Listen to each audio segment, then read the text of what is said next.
All right, welcome back. This is lesson 2 of phase 1, and today is going to be about setting your baseline and getting into our metrics that we're going to be tracking and how we're going to be tracking those. Let's go ahead and overview our main things that we're going to be tracking throughout this process. If we ever need to change, I will be doing that weekly or bi-weekly, whatever our cadence of our calls will be. Let's talk a little bit first about why tracking matters, which I'm assuming you already have an idea, but what you pay attention to expands and what you neglect fades away. So when it comes to your weight loss goals and getting rid of the body that you don't want, when you shine a light on the things that matter, like let's say for instance your weight, if you were to weigh yourself every single day, no matter what your expectation was for that day, whether you were going to try to lose weight or cut or not, do you think you might make different choices, or it might have some kind of impact on you if you just were to hop on the scale every single day? Like, even if you weren't planning to try to cut weight, if you just knew you were hopping on the scale every single day and you had to look at that number, do you think that would affect you at all? Because I know it did for me, and it still does. And if I just hop on the scale, sometimes that's enough to kind of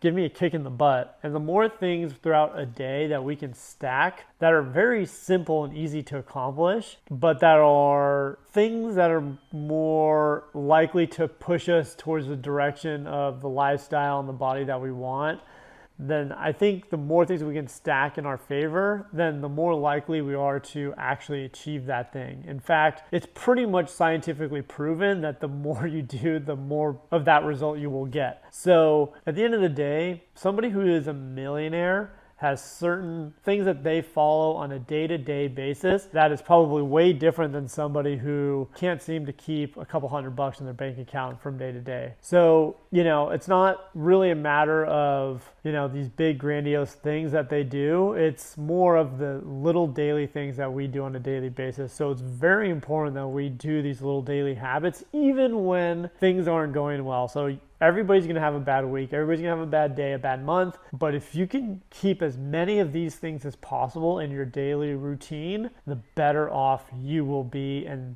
I guarantee you, your result that you are looking for will come. Maybe fast, maybe slower than what you're expecting, depending on a lot of different things. But with a lot of the things I'm going to show you, you'll get there pretty quick. Let's go ahead and dive into them. So these are called the big 3 accountability system that we're going to use. Luckily, they all begin with the letter associated, so big. And so the first one of our 3 is going to be body progress stats. So what are our body stats that we're going to be tracking every single week or day, depending on the stat and what you choose and prefer? So number 1 is going to be tracking your body weight. So it's the most simple, the most easy thing to track. In fact, I think it's almost a necessity that you get yourself a scale that actually tracks body fat as well. There's so many easy ones. Probably have a link that's either in the sheet that you'll be getting or it'll be sent to you that has some different ones you can get. But go on Amazon. They're pretty much the same in price as any other scale. But we want as many different metrics that we can track as possible. It doesn't matter how accurate it is, if it's the best one. These are simply data points. So this is also going to be tying into the other pieces, but making sure that when we do track things, it's the same time, same conditions as much as possible. So we're going to dive into the how after this, but let's get into the actual stats first. So number 1 is going to be tracking weight. Number 2 is going to be tracking body fat percentage. And if you're tracking body fat, it pretty much does lean mass as well, but tracking your lean mass, which is mainly, most likely the number is not going to be like your pure skeletal mass, which is like all your muscle. It's going to be all the lean mass, so organ, tissues, those kinds of things, everything besides fat, basically.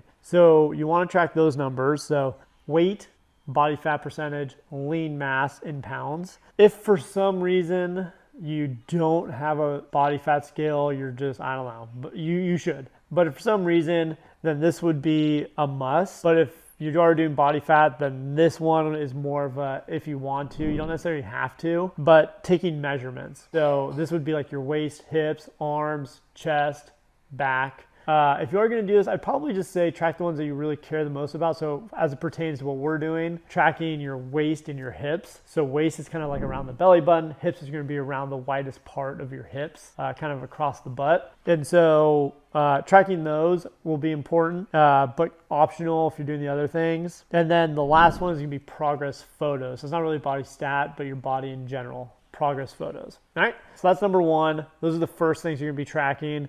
Again, we're going to go over the how, and I'll give you exactly how to do this in a minute. Number two, so we had B for body progress stats. 2 is going to be I, which is going to be our Ignite exercise compliance system. We're going to dive more specifically into this into one of the next lessons, but your workouts are going to be, 3 sessions a week, and then also, steps per day, that kind of a thing. Again, we'll dive into that more specifically. And then the last thing, our G, is going to be good nutrition compliance. Again, later lesson about this a little bit more, but this one is going to be, either like a meal journal, meal photos, serving sizes, macro tracking. So we'll get into that. But, again, we really want to track these things, and we're really going for more body composition, not necessarily just weight. That's why we want to track as many metrics as possible. And so let's go ahead and dive into why we want to track these things, and then also how we're going to track them. I mean, we already kind of went over the why. We want to see the real progress. We want to see as many things as possible that we can track to make sure that we aren't, because you're going to have a week that, you track your weight and maybe it stays the same, but it doesn't mean that you're necessarily not changing, because again, we're focusing on a lot of different aspects. Just tracking your weight is a huge mistake, and being married to the scale and the weight is a huge mistake. It's a data point. We want to see a trend in a certain direction, but inevitably, if your body fat's going down and your lean mass is going up because you're having a very effective workout program and you're dialed in, your scale weight might stay the exact same. I've seen that happen hundreds of times. It's really important that you track these numerous different metrics. And it's also going to help to just keep you accountable at the end of the day. This is part of the accountability system. Let's go ahead and dive into the how. I'm actually going to pause this video though. My youngest just woke up. So if you're dad, you understand, I'm going to go ahead and pause this. We'll get back to it in a second. All right, we're back. Kid's good for right now. Let's go ahead and finish up this lesson really quick. So we finished the why we want to track these stats. Let's get into the how. So how are we going to implement these things into our daily life? Number one, we're going to go ahead and start with weighing yourself. So weighing yourself, I've done this back and forth numerous times. At a minimum, once a week, you should do these stats and put them into the app, our tracking app. Honestly, I think every single day is the best way to do it, because the more stats, the better. And again, the more things we can stack in a day, the better. Now, again, you don't have to weigh yourself forever, but I mean, does it really hurt to take 2 seconds out of your day to weigh yourself if it changes your life? I mean, it really is that powerful when you stack these things on top of each other, right? So weigh yourself always first thing in the morning when you get up, sometime in the morning before you have breakfast. You can, go to the bathroom naked on the scale, put it into the app, write it down, whatever it is. That's the best way to do it. Body fat, muscle mass, lean mass, weight, put it in. Plus, if you do it every other day or something like that, you're just most likely to forget it. Why even worry? Just use the extra brain power to remember the days to do it. Just do it every day. It makes it easy. The next one would be your measurements. So if you want to do measurements, I'd say measurements and progress photos should probably be once a week. Once a week is ideal, at least when you're in your weight loss phase or building phase even, but weight loss phase at least once a week, I would say, or minimum once a week. Maximum, longest you should go 4 weeks, but honestly, every week should be, because so much happens. So, and it's cool too if you have more photos when you stack them after, you've lost 25, 50 pounds. It's really cool to see them every week, how you progress. So every week is ideal, preferably on like a Friday. I like to do them on a Friday because most people maybe have a little bit more fun over the weekend, a little bit more relaxed. And so you might be a little bit more water heavy, a little bit more bloated on a Monday. I recommend Friday is usually the best day. The other one's going to be your exercise. And so we're going to be using, at the time of this recording, in our app, we're going to have your workouts in there. So any workouts that you do, you'll mark them off in the app or log them in the app, or, we'll have a place you can check them off. So you really want to be shooting for, we'll get more into the specifics at a later lesson, but again, 3 sessions a week is kind of the sweet spot there, but make sure you're tracking those in the app, all right? Because we want to be able to see those, how you're doing those, and all those specifics. Same thing with the nutrition in the app. Currently, the app has its own tracking system. I'll go specifically on how to do it for you, but also making sure that you also do MyFitnessPal, that stuff,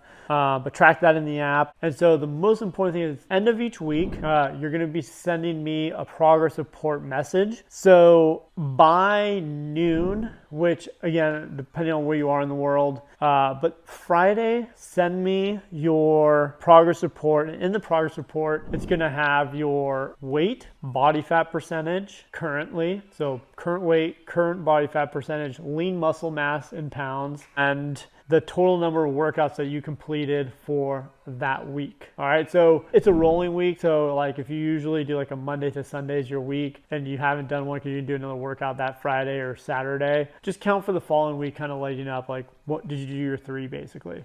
And then at the bottom, have the total amount of weight and body fat percentage that you went up or down. So let's say the week before you were 195 and then this week you're 193 and you lost 0.2% or 0.5% body fat. Then that's what you would put, lost 2 pounds and 0.5% body fat. All right, so weight, body fat percentage, lean muscle mass in pounds, how many workouts you completed, and at the bottom, the total amount that you lost from the week before. So that way we can kind of see where you're trending.